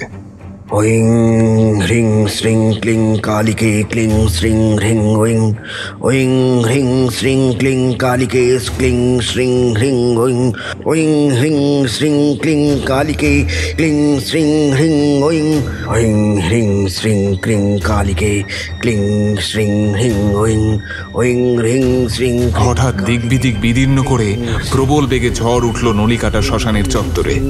সেটা ঠিক ঝড় নয়, ঝড়ের আকৃতি নিয়ে প্রকাশ পাচ্ছে কার যেন প্রচণ্ড ক্রোধের অহংকার। শ্মশান ওঝা 2 হাত কপালে ঠেকিয়ে প্রণাম করল। পর মুহূর্তেই সেই প্রলয়ঙ্কারী ঝড় গন্তব্যস্থলের দিকে ছুটে গেল। শ্মশান ওঝা আবার চোখ বুঝল।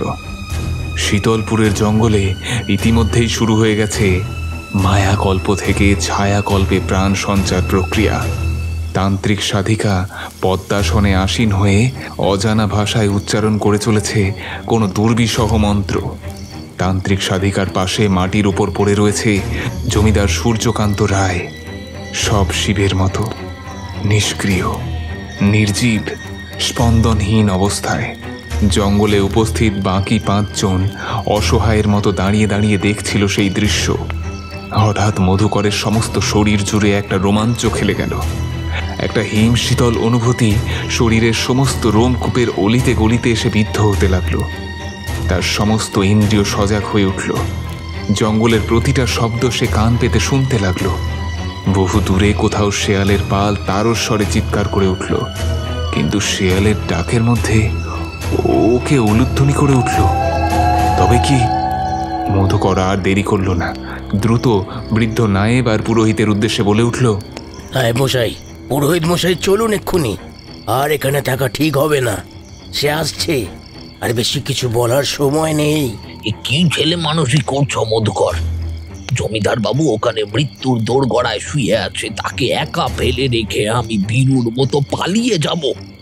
নায়েব মশাই, এখন কিছু বলার বা বোঝানোর সময় নেই, দ্রুত। মধুকরের মুখের কথা সম্পূর্ণ হলো না। তাদের খুব কাছে রিমঝিম স্বরে বেজে উঠল কার যেন নুপুরের শব্দ। ঠিক তার পর মুহূর্তে তাদের আরও কাছে শোনা গেল কার যেন ক্রোধিত নিঃশ্বাস প্রশ্বাসের শব্দ। কেউ যেন প্রচণ্ড ক্রোধে হুঙ্কার করে শ্বাস প্রশ্বাস ফেলছে। সকলে জড়বৎ পাথরের মতো দাঁড়িয়ে রইল কয়েক মুহূর্ত। তারপর আর শোনা গেল না সেই শব্দ। মধুকর সকলকে পিছু নিতে ইশারা করে দৌড় দিল জঙ্গলের মধ্যে দিয়ে। আগে আগে চলেছে মধুকর, তার পিছনে বাকি 4 জন। তাদের যে করেই হোক এই জঙ্গল থেকে বেরোতেই হবে। মধুকর দৌড়তে দৌড়তে বলে উঠল, নায়েব মশাই, পুরোহিত মশাই আরো দ্রুত দৌড়ান, এই জঙ্গল আমাদের পার করতেই হবে। সকলে যখন জঙ্গলের একেবারে শেষ প্রান্তে চলে এসেছে, তখন 5 জনের কানে একসাথে ভেসে এলো একটা উলুধ্বনি। তার ঠিক পরে জঙ্গল কাঁপিয়ে কেউ যেন ভীষণ ক্রোধে হুঙ্কার করে উঠল। তার পর মুহূর্তে ভেসে এলো একটা মরণ চিৎকার। তারপরেই সব শান্ত।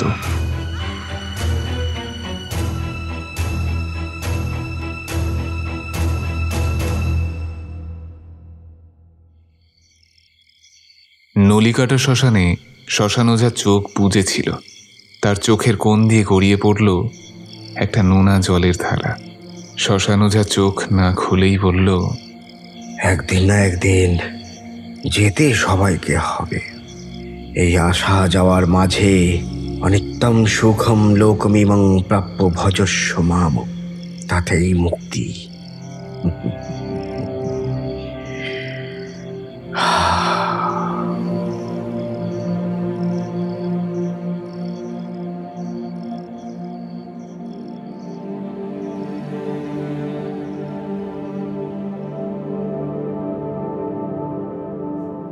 আপনারা শুনলেন লেখক সুজয় ভূঁইয়ার কলমে শ্মশান ওঝা সিরিজের চতুর্থ গল্প কামরতি যুগল সাধনা।